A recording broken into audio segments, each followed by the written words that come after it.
Oh, yeah.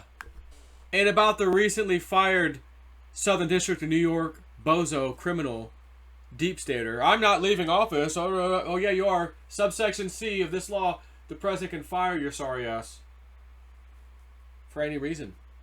William Barr, yeah, saw this guy's comment. Because you're a bozo, you're fired effective immediately. Bye-bye. Acting attorney or DA, whatever. It's going to be so-and-so, and then we're going to appoint this guy. Oh, okay. And again, I told you then, this is Epstein, 9/11 inquiry stuff, maybe Weinstein possibly too. A lot of stuff. That was a criminal stronghold. Clinton Foundation, by the way, there too. JustTheNews.com. Fired New York prosecutor, the one we were just talking about, was given Biden-Ukraine allegations in 2018, but didn't follow up. Emails show. So my other video, about 2 or 3 videos back, I showed you them, the Ukrainians, giving a speech, a public press conference about Joe Biden, the corruption, and George Soros is tied to this, right? So I did that video. This goes with that, basically. Fired New York prosecutor was given the Biden-Ukraine allegations in 2018. Didn't follow. Yeah, maybe pull a James Comey. Intent. Hillary Clinton's emails.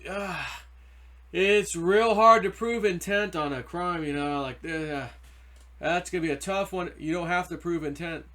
The law doesn't say the word intent. You have to intend to break the law. You just have to break the law, James Comey.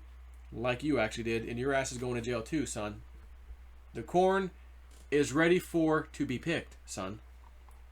Ukraine prosecutors didn't want the political spectacle that became impeachment and simply sought to turn over evidence about Joe Biden and election interference to U.S. prosecutors, memos show.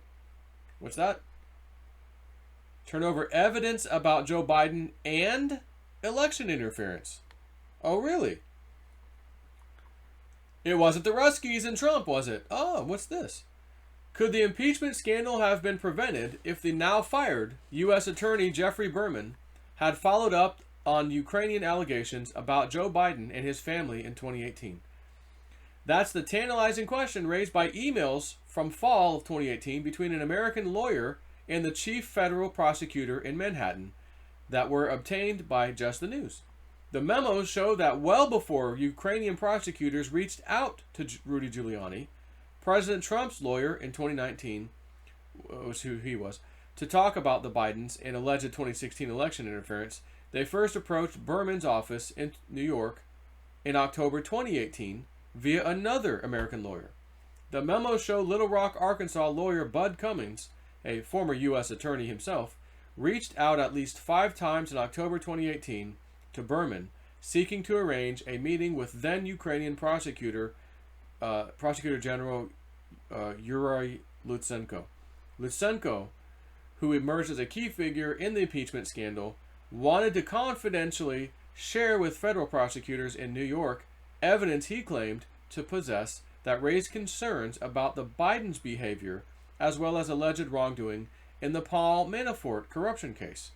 Quote, Prosecutor General Lutsenko is offering to come to U.S., meet with high-level law enforcement to share the fruits of investigations within Ukraine which have produced evidence of 2 basic alleged crimes, Cummins wrote Berman on October 4, 2018, one day after the two had talked on the phone about the allegations.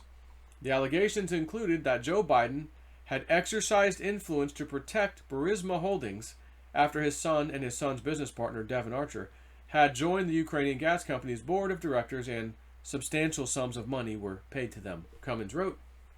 At the time Hunter Biden and Archer joined Burisma in 2014, the company was under criminal investigation in both England and Ukraine for alleged corruption. The British case was dropped in 2015, and the Ukrainian cases were eventually settled in the final days of the Obama administration. Joe Biden boasted during a 2018 public appearance that he forced the firing on Lutsenko's predecessor, Viktor Shokin, back in 2016 by threatening to withhold $1 billion in U.S. aid to Ukraine. At the same time, or at the time, Shokin was leading the investigation into Burisma. Biden denies the investigation factored into his decision. Biden's and Archer's firm received more than $3 million in payments from Burisma between 2014 and 2016, bank records obtained by the FBI show. Records recently released by the State Department also show Hunter Biden and Archer had contacts in 2015 and 2016 with senior state officials, including Secretary of State John Kerry and Deputy Secretary of State Tony Blinken. In addition, Burisma's U.S. representatives were lobbying the State Department in Washington and the U.S.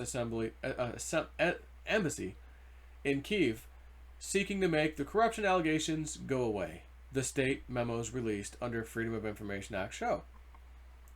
The allegation by Prosecutor General Lutsenko et al. Is that the U.S. Ambassador, Murray L. Yovanovitch, Biden, and Kerry, that's John Kerry, made conclusions about who were the good guys and the bad guys in local government. They believe Biden and Kerry were influenced by payments to Hunter Biden and Devon Archer to influence certain decisions, particularly those benefiting Burisma, Cummins wrote, relaying the allegations from the Ukrainian officials. In addition, Cummins told Berman that Lutsenko had evidence that a ledger found in Ukraine in 2016 alleging to show payments to Manafort from a Russian-backed political party in Ukraine was doctored. And the U.S. knew the evidence was corrupted. Yet he did jail time anyways. Isn't that interesting? The emergence of the ledger caused Manafort to resign as Trump's campaign chairman in August of 2016 and eventually led to his conviction on money laundering and tax charges.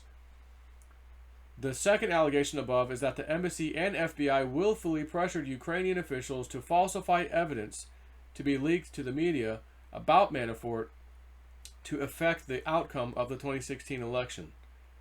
Cummins said in an interview he had one phone call and 4 email contacts with Berman in October 2018 about the Ukrainian matter, but the prosecutor's office never took Lutsenko up on his offer to come to Washington and lay out his evidence.